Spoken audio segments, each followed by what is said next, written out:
Hi, everyone. You're here because, well, you want to get smart fast on the stuff that really counts. Think of this as your shortcut, your express lane to understanding something absolutely crucial. You pointed us to an article. It's from Fazioli Publishing's How to REI 101 series.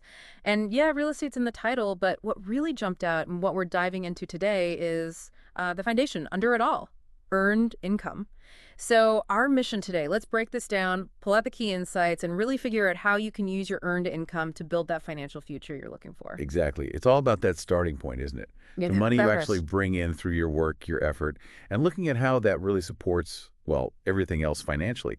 The article does a good job, I think, of starting right at the beginning.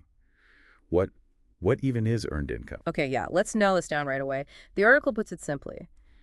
It's the money you get, basically, in exchange for your time, your effort, your skills. Pretty straightforward. But the examples they give really help. Your regular salary, your wages. If you run your own business, that income.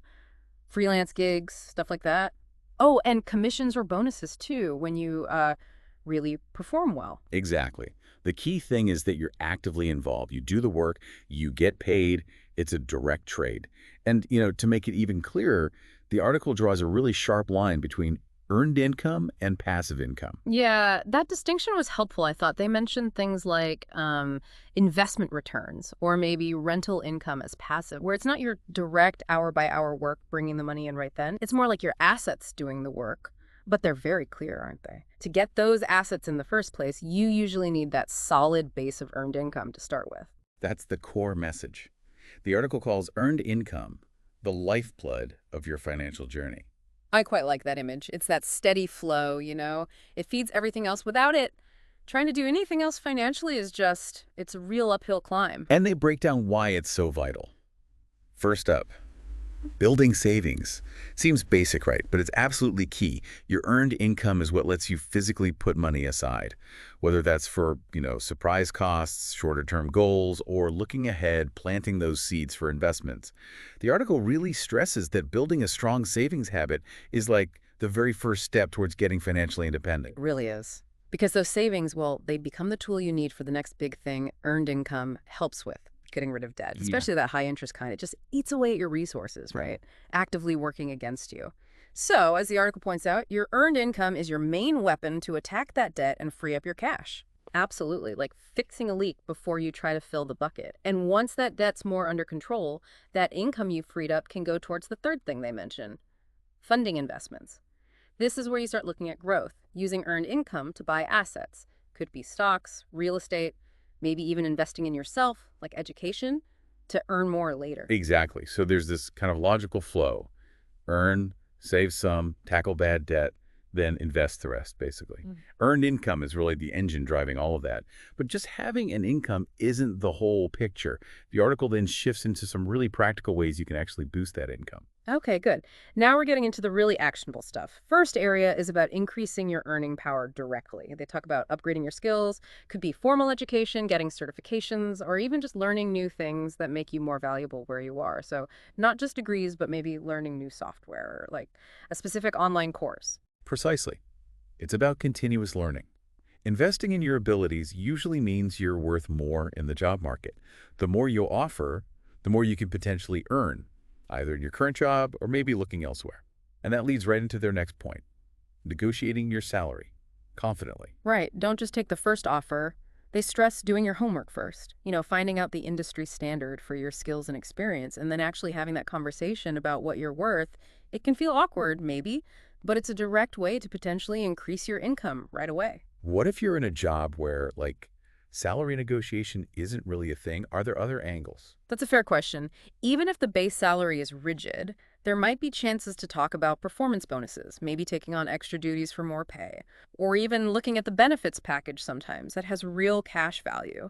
It's about seeing the whole compensation picture and advocating for yourself within that. And then for people really looking to sort of accelerate things, the article brings up side hustles. Yeah. Using your other talents or interests outside the main 9 to 5 to bring in extra cash. Could be freelancing, selling things you make online. Lots of possibilities there.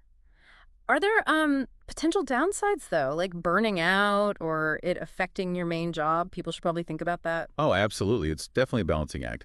Side hustles can be great, but you have to be realistic about your time and energy. Yeah. And yeah, make sure it doesn't negatively impact your primary job performance. The key is finding something sustainable, something that fits your goals, not just trying to do everything at once. So, okay, let's say you're working on maximizing income. The article then talks about managing that money smartly. And the first point is one we hear a lot, but it's crucial. Live below your means. Yeah, it's so tempting to just spend more when you earn more, isn't it? Lifestyle creep. The article advises, being intentional, keeping expenses down even if income goes up, and then actively pushing that difference, that surplus, towards savings and investments. It's about conscious spending, really. Exactly. Creating that gap between what comes in and what goes out. And to help with that, they mentioned the 50-30-20 rule. Can you give us the quick version of that? Sure. The 50-30-20 rule, it's just a simple guideline, really, for dividing up your income after taxes. Roughly 50% goes to needs essentials like housing, food, transport, the must-haves. Then about 30% can be for wants discretionary stuff like going out, hobbies, entertainment.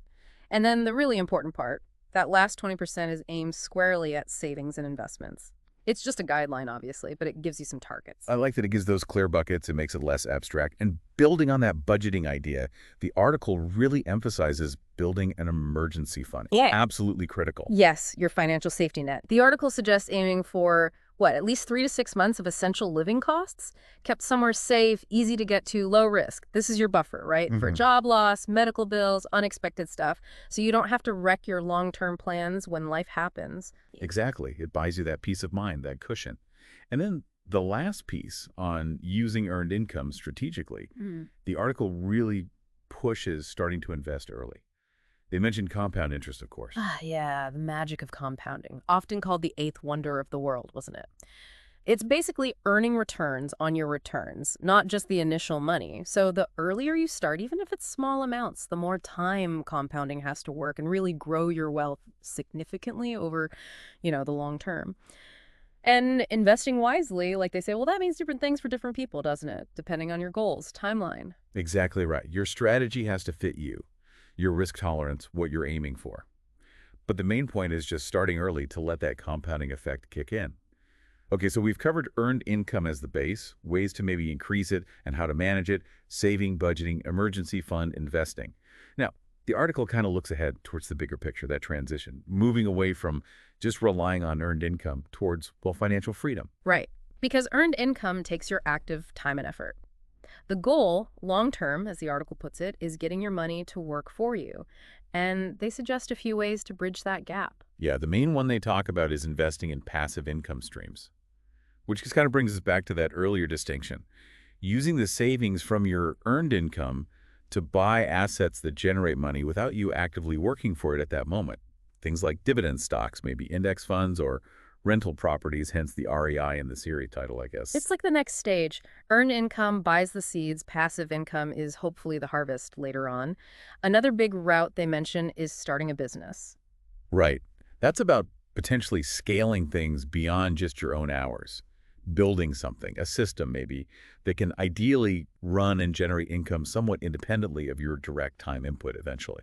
And kind of underpinning all of this, they really stress financial literacy, just continuously learning about personal finance, about investing. The better you understand how money works, the smarter the choices you can make, whether that's with your paycheck or your investments, like knowing basic terms or how credit works, stuff like that. Precisely. Knowledge really is power here. It helps you navigate everything more effectively.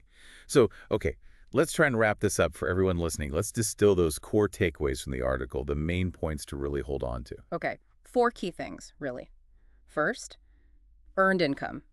It's the foundation, the absolute starting block for building wealth and reaching financial independence for most people. Second, don't just accept your income as fixed. You can actively work to maximize it through skills, through negotiation, maybe through side hustles.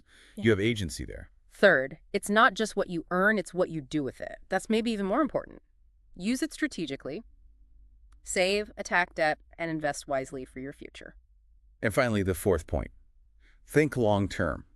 The goal is to gradually shift from relying solely on your active work to building passive income streams over time. That's the path to lasting financial freedom. Exactly. It's a process, a journey, and it really all starts with getting a handle on the income you earn right now through your own efforts. Couldn't agree more. So there you have it. We've dug into this article, pulled out the core message. Understanding your earned income and using it smartly, that's the absolute crucial first step to getting control of your financial future. And maybe just a final thought to chew on this week. Think about just one specific skill you could realistically start learning, or maybe one potential side hustle you could explore, even just a little bit. What's one small step you could take this week that could edge you towards boosting that earned income and eventually towards whatever financial freedom looks like for you? Thanks for taking this deep dive with us today.